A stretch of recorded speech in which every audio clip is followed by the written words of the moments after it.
Privet, c'est Johanna Swan. Bienvenue dans l'Instant PSG, une émission qui tourne autour de l'actualité du Paris Saint-Germain.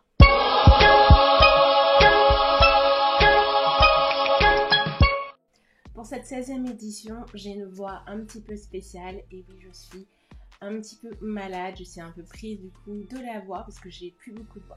Je vais essayer de faire une vidéo malgré tout parce qu'il y a des sujets que je dois aborder. Le sujet du jour que je ne vais pas aborder, ce n'est pas la défaite du Paris Saint-Germain en finale de la Ligue des Champions dimanche dernier.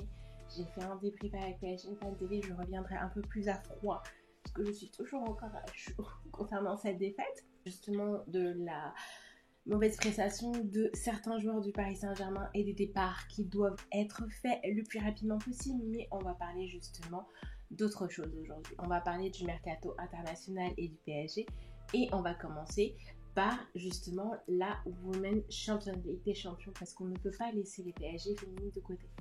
Donc en parlant de la Women's Champions League des champions, j'en avais aussi parlé à mon débriefing de PSG Fan TV dimanche dernier. Elles se sont qualifiées pour les demi-finales en battant justement Arsenal de but à 1. Et le dernier but c'était de Brune, donc magnifique but qui nous a permis vraiment de nous qualifier en toute beauté. Et il faut savoir qu'on va affronter les Lyonnaises, qu'on avait perdu contre les Lyonnaises récemment en finale à Coupe de France, après justement un match nul 0-0 et sur un tir au but. Donc j'espère que cette fois-ci la victoire sera pour nous, pour pouvoir être en finale et rejoindre Wolfsburg qui a battu Barça hier 1-0. Donc on souhaite bonne chance justement à notre équipe féminine. Et on va parler justement maintenant du mercato. Alors, justement, au PSG, il y a plusieurs mercatos qui sont importants. Et le mercato du staff médical, ça c'est quelque chose qui m'intéressait beaucoup. On a un mercato d'un médecin, Juan José Jiménez. Alors lui, il vient justement, il s'occupe actuellement du club de Séville. Il a su en fait prouver son efficacité justement pour la gestion des blessures à Séville, et je pense que c'est un atout qu'on pourrait bien utiliser au Paris Saint-Germain. Un autre mercato qui est très important, qui serait en discussion, c'est bien sûr le coach. Donc, dernière nouvelle, moi je pense que le report de Lens PSG, soi-disant il y avait besoin de plus de temps, je pense que c'est plutôt à cause du coach. Je pense que Tourelle va être gentiment remercié et qu'on pourra faire appel à l'écrit. Et je pense que c'est lui qui va justement rejoindre le Paris Saint-Germain en tant que coach et qu'ils ont besoin un petit peu plus de temps pour peaufiner tout ça.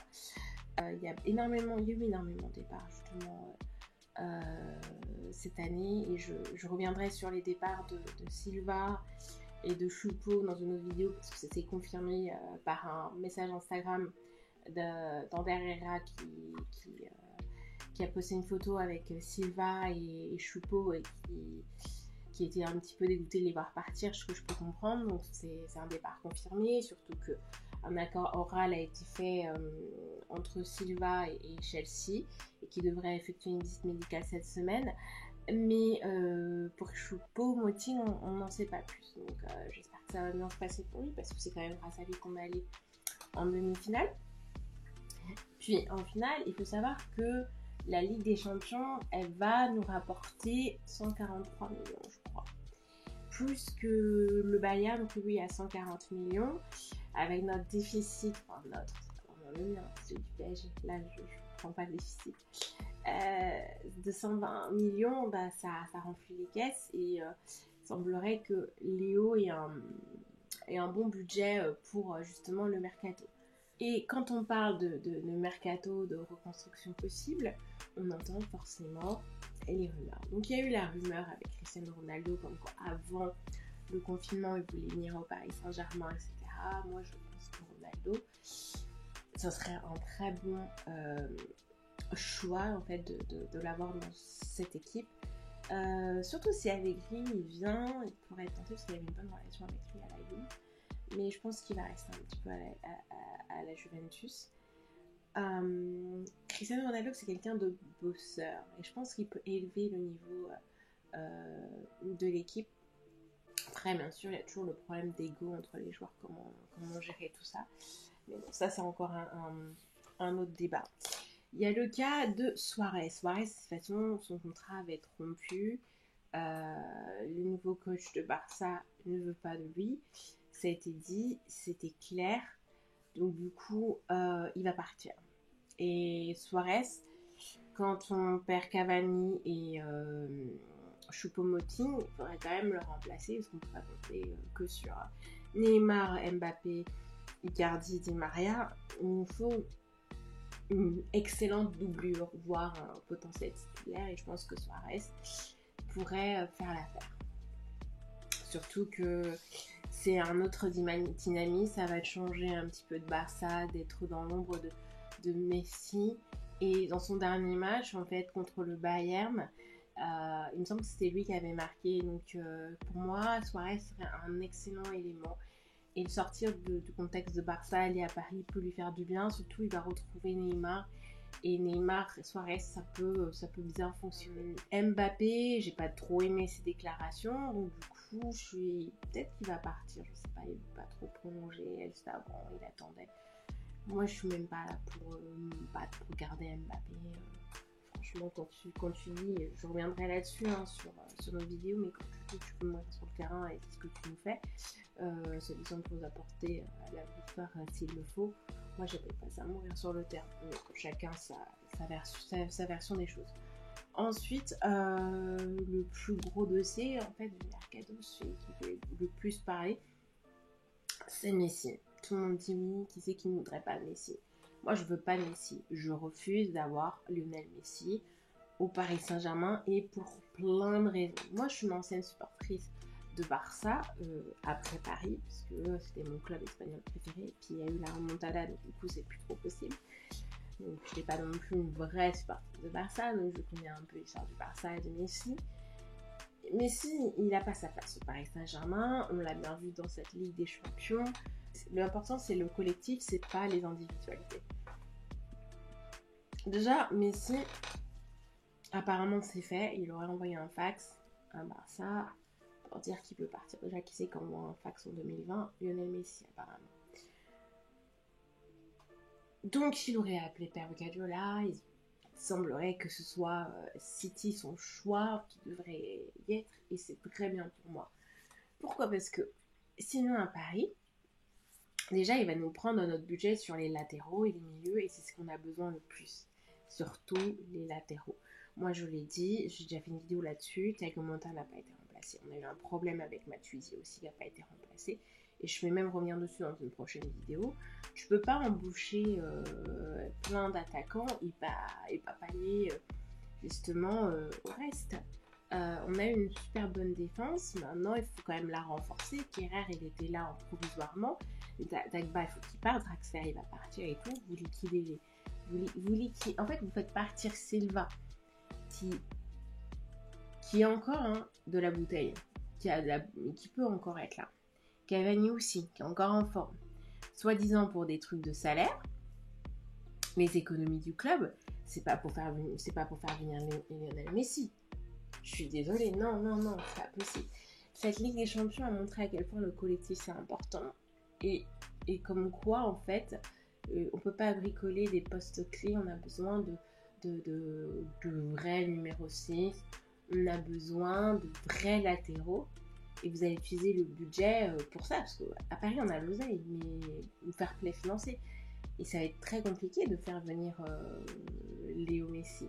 Même si on me dit, oui, comment dire non à Léo Messi? Non, moi je trouve qu'il a pas du tout sa place à Paris. Je vous laisse débattre en commentaire, je vous répondrai, il n'y a pas de souci. Mais je l'imagine même pas parce que Neymar, déjà, il est parti un peu, je pense, pour ne plus être dans l'ombre de Messi. C'est pas pour le retrouver, justement, à Paris. Enfin, je vois pas le délire. Tu vois, moi, je préfère qu'on en prenne un Kevin De Bruyne, qu'on prenne un N'Golo Kanté, même s'il est trop petit, etc. Qu'on prenne des calibres, des jeunes de 20 ans prometteurs. Et qu'on voit avec eux, mais pas des Messi. C'est bon, on a déjà un super budget de transfert On a déjà beaucoup dépensé dans les transferts. On a déjà beaucoup trop dépensé. Pour Neymar, Mbappé, c'est bon. On va pas continuer sur cette lignée-là. On a bien vu que c'est Bayern qui a eu le titre. C'est pas nous. Même si on doit avoir plus besoin d'expérience, non, c'est pas nous. Tu prends un Suarez, oui. Il n'y a pas de souci. Tu peux prendre Suarez. On doit prendre ça. Suarez, c'est un très bon choix. Même si Suarez n'est pas parfait. Humainement, je ne suis pas fan de l'homme, mais en tant que joueur, tu prends Suarez et en plus, il sait travailler avec Neymar. Ça, c'est un bon truc parce que il y a le départ de Choupo, il y a le départ de Cavani. Et Suarez, il est plus créateur que Messi. Messi, il est dans le déclin. Désolée, je vais prendre toutes les télés, mais je veux pas de Messi à Paris. Je serais peut-être une des rares personnes qui le disent. Oui, il a peut-être eu 6 ballons d'or. Et alors pour moi, là, ça ne veut rien dire. Quand je vois ce que le Barça a fait pendant ces 3 dernières saisons, quand je vois que Barça a besoin de se reconstruire et que Barça ne peut pas réellement bien se reconstruire parce que tout doit tourner autour de Messi et ce petit chef et ses mini mafias en fait. Et on a beau critiquer Tourelle a quand même mis certaines choses en place. Je suis la première à critiquer Tourelle. Il y a une meilleure cohésion d'équipe. Tu vas pas détruire la cohésion d'équipe dans quelqu'un qui a l'habitude que tout tourne autour de lui. Le temps d'adaptation qu'il aura besoin, on n'a pas tant ça. Nous, on a une Ligue des Champions à gagner l'année prochaine. Donc, on n'a pas le temps de faire le côté psychologique. On a déjà eu le cas après Brésil où il s'était pris une tollée. On a eu tous les Brésiliens justement parce que Paris Saint-Germain était une équipe à l'époque où il y avait énormément de Brésiliens qui revenaient la Coupe du Monde de 2014 avec la tollée allemande, avec les 7 buts qui se sont pris. On va pas récupérer Messi en mode dépiété ou je ne sais quoi. Donc, non, Messi, je t'aime bien, mais va à City, va où tu veux, reste à Barça, fais tes coups de pression, etc. Ce qui marche à Barça et tout, fais des coups de pression. Moi, j'ai pas besoin. Nous, on n'a pas besoin de toi à Paris. On n'a pas besoin de toi. On a besoin d'un collectif. On a besoin d'une équipe médicale. Oui, on a besoin d'un entraîneur. Parce que je pense que Tourelle est allé au maximum de ce qu'il pouvait faire. Il n'a pas non plus un énorme palmarès. C'est déjà extrêmement bien d'arriver en finale de Ligue des Champions. Maintenant, il faut qu'on prépare l'après. Et on va pas prendre un après avec quelqu'un comme lui. Voilà, laissez des commentaires si vous voulez débattre avec moi, si vous n'êtes pas d'accord avec le fait que je ne veux pas avoir Messi justement au Paris Saint-Germain. Si vous avez des suggestions, des joueurs que vous aimez voir au PSG ou que vous ne voulez pas du tout voir au PSG, n'hésitez pas à laisser un commentaire justement sous ma vidéo et je me ferai un plaisir de vous répondre justement sous les commentaires et pas par ma voix, ce sera plus simple parce que là je suis complètement en train de la perdre là. Plus la vidéo passe, plus je change de voix. Je vous dis à très bientôt, portez-vous bien et à très bientôt pour un nouveau épisode de l'Instant PSG où je parlerai un petit peu plus justement de ce match de finale de Ligue des Champions.